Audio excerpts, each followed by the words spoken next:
Hi guys, welcome back to another day of listening and learning. Today we're going to start a new domain, the War of 1812. So guys, today we are going to learn about a war that was fought against the British, also known as England, which is over here, Great Britain as well, okay? So our purpose for listening today is we want to be listening to hear why America calls this war the Second War for Independence, all right? So we need to put on our listening ears, put them on, screw, screw, and let's get ready and into our story. From 1775 to 1783, America fought Great Britain for independence. This conflict was called the Revolutionary War. Against all odds, America won. What had been the 13 original colonies officially became the United States of America. After gaining independence, the American people did not want kings or queens governing them anymore. Americans wanted to create a new kind of government. They wanted to be able to elect individuals to represent the people and act with their best interests in mind. They wanted a government that was by the people, for the people. To help create the new form of government, several elected leaders met in Philadelphia in May and June of 1787. Some leaders who could not attend, such as Thomas Jefferson and John Adams, wrote down their ideas. Together, this group of leaders became the Founding Fathers. The Founding Fathers' ideas all came together in a document called the United States Constitution. The Constitution became the framework for the American government. A man named James Madison had a clear vision of how the United States should govern itself. James Madison is known as the father of the Constitution because he put all the ideas together by writing the Constitution with the help of George Washington. He became the fourth president of the United States. All right, so let's talk about some important people that we just heard about. The third president was who? Thomas Jefferson. Great job.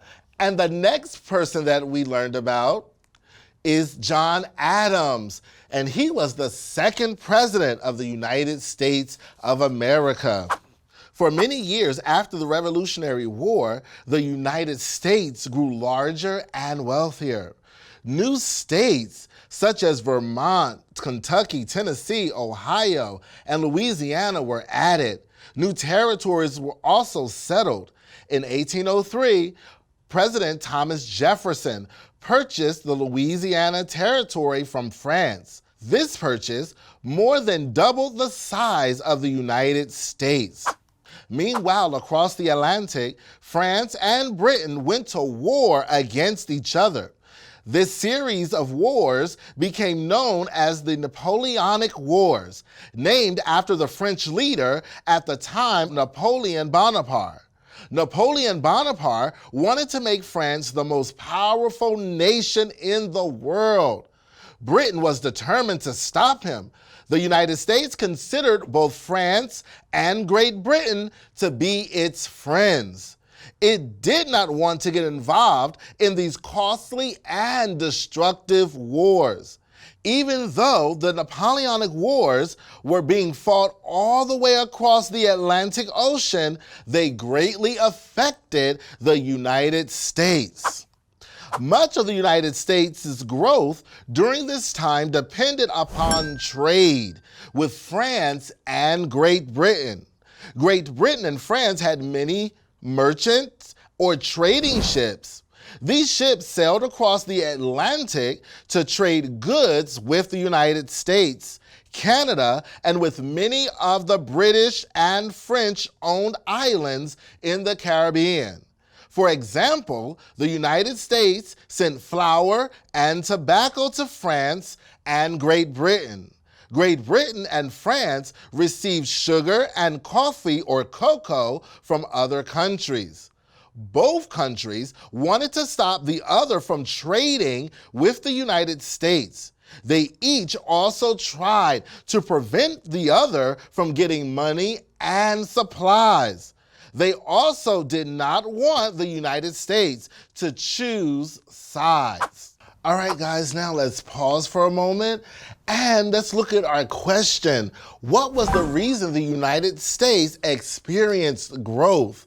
Do you remember? What was the reason the United States experienced growth? Great, guys. Trade. And what is trade? Trade is buying and selling. And so in our story, we heard much of the United States' growth during this time depended upon trade with France and Great Britain. All right, let's go back to our story. To keep the French from trading with the United States, the British blockaded or blocked several U.S. ports. They also blocked several important ports in Europe. This seriously hurt U.S. trade. France and Britain both had large naval fleet positioned in the Atlantic Ocean to attack each other's ships. To make matters worse, the British and the French began to seize or capture American ships loaded with valuable cargo. It became almost impossible to safely transport goods from the United States to foreign ports. It was also more and more difficult for Americans to receive much needed goods. Merchant ships weren't the only ships in the sea. The United States and Great Britain also had naval ships. Life in the British Navy was not easy. Conditions on their naval ships were terrible, and punishments were harsh. Because of this, the British Navy had a hard time finding men who wanted to be sailors. To get more sailors, the British began to capture men from other countries, ships, and force them to join the British Navy. Sometimes these sailors were British deserters. However, more times than not, the sailors that were seized were not even British. But that did not stop the British from doing it. They even seized many U.S. sailors. This practice of forcing men into the British Navy was called impressment. The impressment of U.S. citizens upset the American people and the U.S. government. As time went on, the United States found it was losing more and more valuable cargo, sailors, money, and even ships. They demanded that the British stop impressing American sailors, but the British refused. All right, guys, now we know that was a little long story, so we're gonna stand up, get the wiggles out, and we're going to skip count by 10. And we're going to do arm circles, okay? So it doesn't matter which way you go.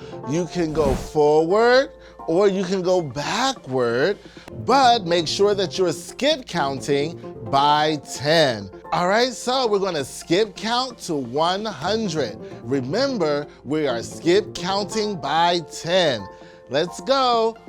10, 20, 30, 40, 50, 60, 70, 80, 90, 100. Now, guys, let's try to see if we can count backward from 100 to 10. Let's see. 100, 90, 80, 70, 60, 50, 40, 30, 20, 10. Good job. Now wiggle those arms out, wiggle. All right, now let's get back into our comprehension questions. All right, guys? So the first question is, what is the name of the document that became the framework for the American government?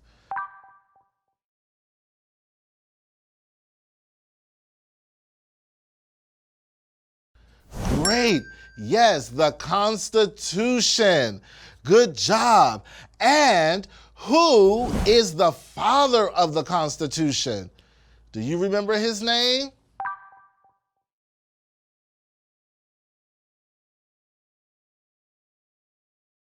Yes, James Madison.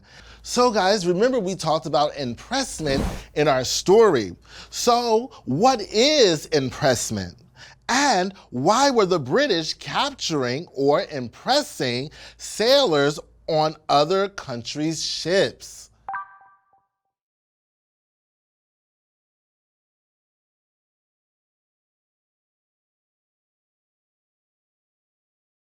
Well, we know that impressment was the practice of capturing sailors and forcing them to be in the British Navy. But why would the British do that? Why would they be capturing or impressing sailors on other countries' ships? Great, because they did not have enough sailors to fight. Good job. Now, our word today is represent. What is our word today? Represent. So in our story, we heard Americans wanted to be able to elect individuals to represent the people and act with their best interests in mind. So what is our word today? Represent. What does represent mean? Well, represent means to serve and work for the best interest of a population or a group of people. An example sentence is, the President of the United States is elected to represent the people of this country. So, can you think of an example of someone who works to represent others? Well, how about a class president? Do you have a class president?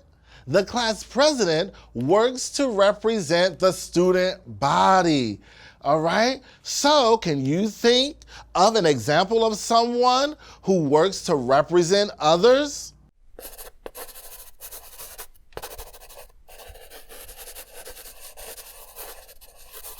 Well, what's the word we've been talking about? What's that word? Yes, represent. So, I want you to listen to me while I read a list of groups or individuals. For each individual or group, tell me who or what they work to represent. Be sure to say your answer in complete sentences and use the word represent in your response. Let's try.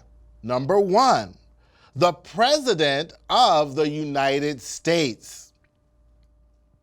Let's see. The President of the United States works to represent the people in the United States. How about, guys, the Governor of North Carolina? Well, the governor works to represent the people of North Carolina. How about the mayor of Greensboro? The mayor of Greensboro represents the people of Greensboro.